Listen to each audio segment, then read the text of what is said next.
Good morning, everyone. Happy Friday. Um, my name is Lisa Merrill. I'm the Assistant Information Services Manager. For those of you that haven't met me before, I've done this meeting a couple of weeks now. I'm standing in for Leslie Miska. She's our Information Services Manager, and she's on vacation. She'll be back Monday. She got some rest and relaxation in the sun, which was much needed. Just a couple of items today. I don't have a lot for our agenda. I just wanted to remind folks that if you are emailing, if your providers and you're emailing regarding your authorizations, can you please email those to resource coordinator odes at maine.gov? And that should be in your chat as well. I think Alexi is going to add that so that you guys will know where to email things. In case managers, you could email, if you have questions, you should email to HCBS waiver. And we're going to add that in the chat so everybody will know the difference. We're just trying to answer your questions as soon as possible. And if we can get you to get to the right place at the right time, that would be great. And if you all else fails and you don't know where to send it, you can send it to evergreen.dhhs@maine.gov and we can disseminate it as well. Tonight, on May 3rd, there's going to be a deployment to production, Evergreen production. We have about 19 issues or defects that have been resolved. Some of them you might not even notice, but there's some spelling errors that have been changed. There's a lot of changes for the PCP. The case management supervisor was receiving an error when selecting save on the SIP template section of the PCP for waiver section 21. That has been resolved. There's been some exporting issues around some queries. Those are going to be resolved as well, particularly the reportable events rights violation query. Some signatures, we were having some issues around PCP plan signatures. So some of those will be resolved as of the deployment tonight. And so a lot of things around the PCP signatures. We do have another thing around the PCP effective date. It should be updating appropriately now upon revives. I think when we were revising an annual, it was not updating appropriately. So that should be fixed with tonight's deploy as well. So yay, we're working on issues as quickly as we can. We're hoping that this cycle of deployment is helping, with the quality issues that we're having with Evergreen. So I think we're seeing less and less, and I'm hoping that these meetings that we're having are very beneficial for everybody. I do want to show everyone what I showed in the Monday chat or Monday meeting is in the chat in your provider channel.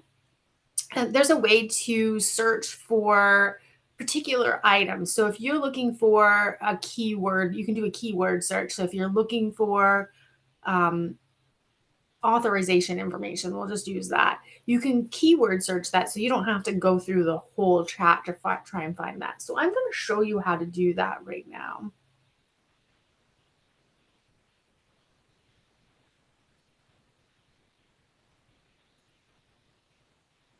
Okay, so everybody should see my screen now. My screen here shows the provider chat. And in order to find a keyword search, if you go to this little ellipsis here and it says more channel options, you can click on find in channel. And I can just do a keyword search. So let's say we want to look for authorization. I'll just type in auth. It will bring up anything, any conversation here, and you can click on it to actually see the post so that you can see if it's something that's already been answered for you. So you can pretty much type in anything here. You can type utilization, bring up questions around the utilization report, and you can see the answers related to that. So this will hopefully help you find the information that you're looking for quicker instead of having to scroll through and look through all of the comments.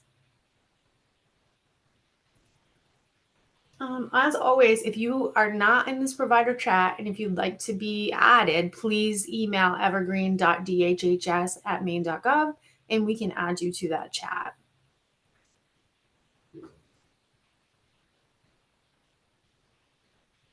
So I think we're ready for the question and answers. I do have some folks on the phone or on the line right now that can help answer some questions around programmatic questions. Steph, I think she said, let me hold on just a moment. I have to move.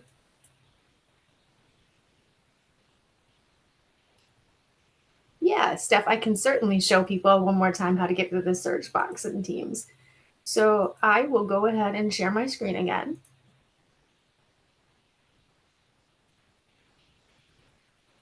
All right, so here we are.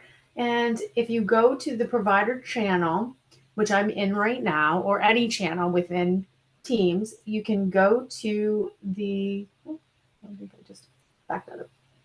There we go. So in the channel, there's an ellipses up at the top. It's the 3 buttons, and it says more channel options. If you click on that, then you'll see this little magnifying glass, and it says find in channel. You can click on that, and then you can type in this keyword search. So for example, if I wanted to look at reportable events, I just typed in report, and then I can come up, and then I can click on reportable event for persons who don't have access to. So you can actually look through the chat to find responses to questions. And for folks that are looking for answers, you can actually see if the question's been asked and answered. So it might be a quicker way of getting an answer instead of waiting for someone to respond to an email.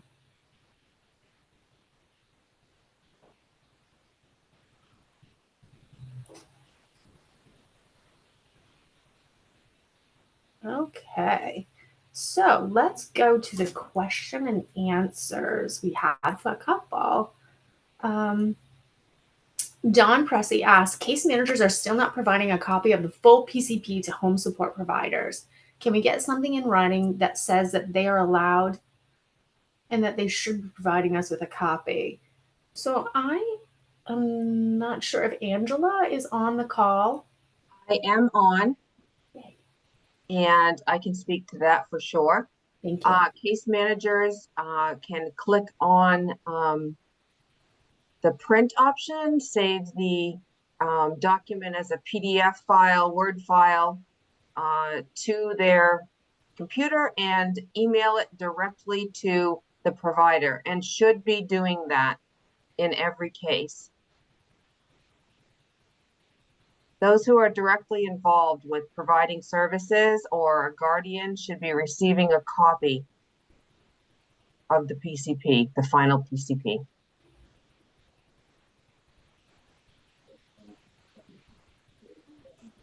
And Dawn, I see your hand up. Could you please enter your follow-up question in the question and answers? And we will be able to provide that for you. I see that you might have a follow-up statement. So Bridget McCabe asks, understanding how to use the chat is helpful, but still not efficient. Too many places to look for possible answers. I think using the Help Center and Evergreen and updating the direction there is much more helpful and efficient. Too many places to information. Yeah, Bridget, I get what you're saying. You're right. We do have a couple of avenues for information. We're hoping that as time moves on, we'll be able to just have that help center. A lot of people find the chat helpful. So understood that you find that the help center is much more helpful. I get that. Eventually, we will just be using the help center and email, of course.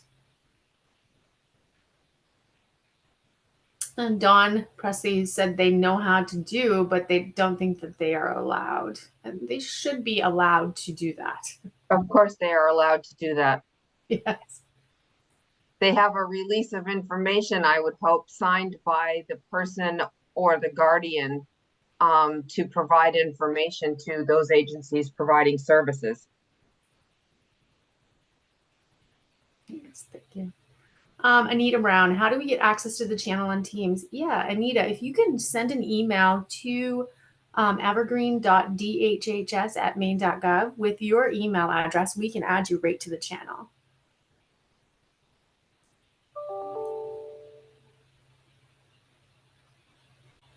Paula Bush asks, what is the process to remove inactive or disenrolled service locations from Evergreen. We have many disenrolled locations that pop up when choosing a location to log into. What I would suggest, if you have inactivated them with MIMS and they're no longer active, please send us a list and we can review that. And then we can also make sure that they are inactivated at MIMS level so that we can disenroll them here in Evergreen. So please send us a list, Paula, at evergreen.dhhs@maine.gov.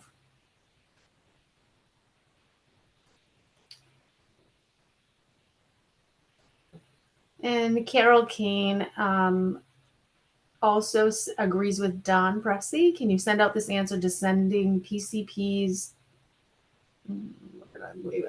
my chat, to providers so case managers know?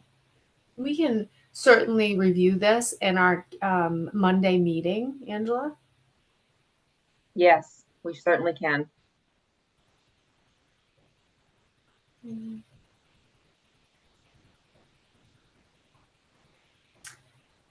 Ariana Lindquist, my question is on AT assessment I am completing. Oh my gosh, my chat keeps jumping, so hold on. The provider sent directions and in them say submit an authorization request. Does that mean submit for state review? As I was told, we do not fill out the authorization forms any longer. Is Emily online or? So I think I can take that too, Lisa. Okay, great. To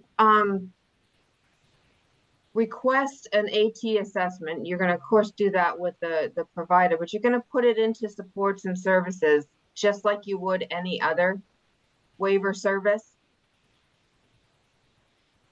And with the completion, if this is well, I won't go into that detail, but anyway, you would add it just as you would any other waiver service and have an authorization generated for that.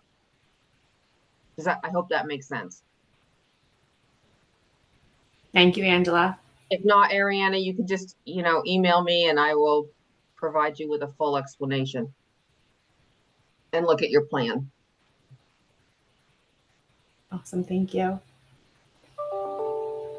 Alina Eastman writes, regarding community membership, when a member is choosing to participate in 1-to-1 and 2-to-1 services, I have notices in my last 2 SIP invites, 2 SIP pop up for me to complete. One is clearly community membership group, 2-to-1. The other appears to be community support rather than community membership individual, 1-to-1. Is there a way for me to review and see if it is the correct service selected? When I reach out to the case manager, they feel it is correct. I don't want the authorization to come through for community support when it should be community membership. Alina, I would, if you could, maybe, I don't really know. Angela or Nancy, do you guys know, should we just do this like as a one individual, like reach out to Alina and see what's going on? It seems as though, so it's not just, it doesn't seem like it's one situation. I think Alina's seeing it. We could certainly meet up with her to find out exactly what's going on. I think I understand what's going on. She's concerned because it's not saying community membership on the SIP. If it's community membership, it should be community membership. And I know it's very confusing as we're working with case managers and they're trying to find those service and supports, trying to find the right one. So very well could be they're choosing the wrong one. So if you see one that doesn't look like the service is supposed to be, I would question it for sure before you start finishing it and completing it, because then it's a much longer process. Yes. But we could, if Alina wants to send something into the channel, to the evergreen.dhhs email box, then we could grab her for a quick session to see what's going on. Or I would just recommend people look at it. If it's not what they think it's supposed to be, question it. Yes. Thank you so much, Nancy. Michaela York, I see your hand up. If you could please just put your question in the Q&A, that would be great. Misty Nyman, can you explain why when I run the SIP provider invitations report, I see the same client listed multiple times? We are also seeing many names that should not have current pending plans. I can take that real quick, the multiple names. So when you pull in that report, it's really just looking at the PCPs that are in that file. So it's pulling out each PCP, and you'll notice that one of them is active equals no, pending provider selection. That's the one that you're looking for to go in and look for your SIP. As far as the second part of that question, the many names that should not have current pending plans, that's probably because there's a lot of stuff in the Evergreen right now that's still and just not yet corrected or cleaned or fixed. I've gone in and seen multiple plans pending provider selection within a file, but that's, to me, it tells me that the case hasn't been in there yet, because we aren't at least 3 months post-deploy. You know, once we get 3 months post-deploy, they should have touched every one of these files once, you would think. Yes. Thank you, Nancy. Brandy Eaton. I received the meeting dates for the reportable events training sessions. However, it specifically says section 21. Sorry, my chat keeps jumping. Says section 21 and section 29. As section 50, should I join this, or will there be a separate one for section 50? Steph Barrett, do you mind typing in an answer for that one for me, or you can answer live? Sorry, I was looking at the other screen. Okay, which one are we looking at here? It is Brandy Eaton. I received the meeting dates for the reportable events training sessions. However, it specifically says section 21 and section 29. As section 50, should I join this, or will there be a separate one for section 50? Certainly you could join this and hear the updates. I think you'll see in the future, you'll see more clarification about section 50 with regard to reportable events. But you definitely can, anybody could join this. It's just specifically designed for that audience. It's going to cover the same material effectively. Fantastic. Thanks. Thank you, Steph.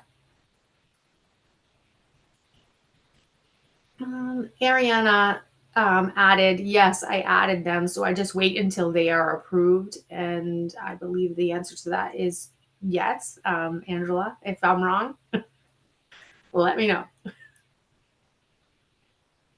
Can you confirm at what point in the PCP we submit for state review? Aaron Martinez.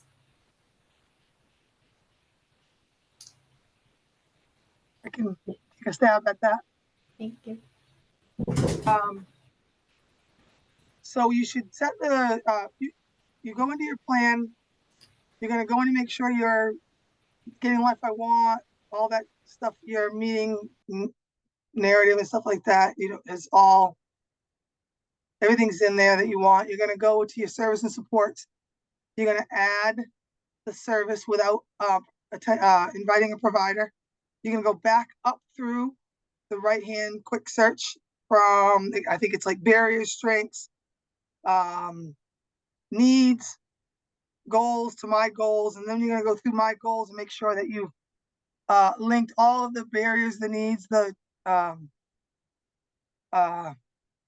strengths, and especially the services to those goals.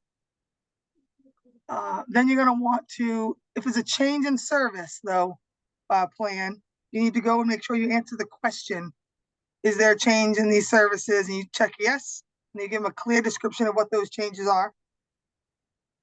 And then you want to submit for state review.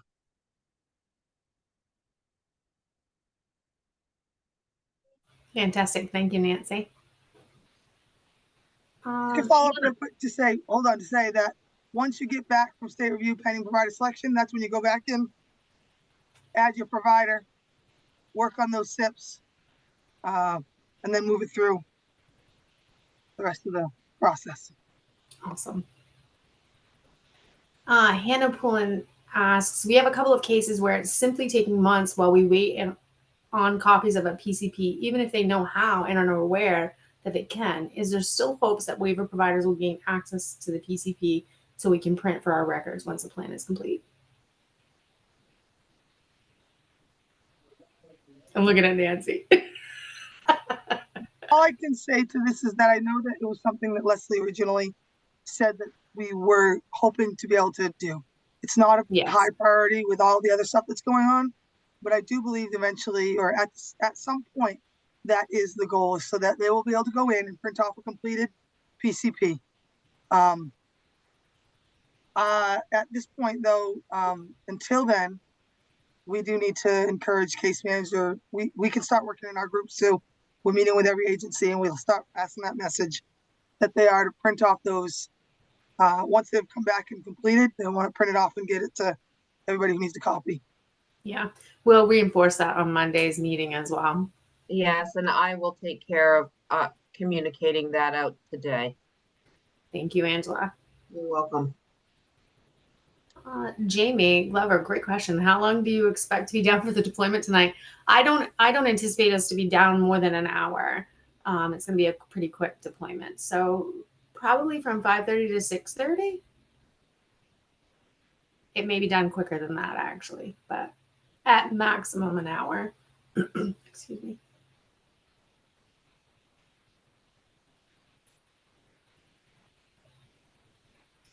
Right. Excuse me. There's no more questions in the Q&A. We can hang out for a little bit, but I really appreciate all your questions. Great questions. We will follow up on reinforcing the PCP being sent to all parties and go from there. Thank you, everyone, for joining on a bright and early Friday morning. I hope you guys have a great rest of your day and a fantastic weekend. Thank you so much. Thanks, Lisa.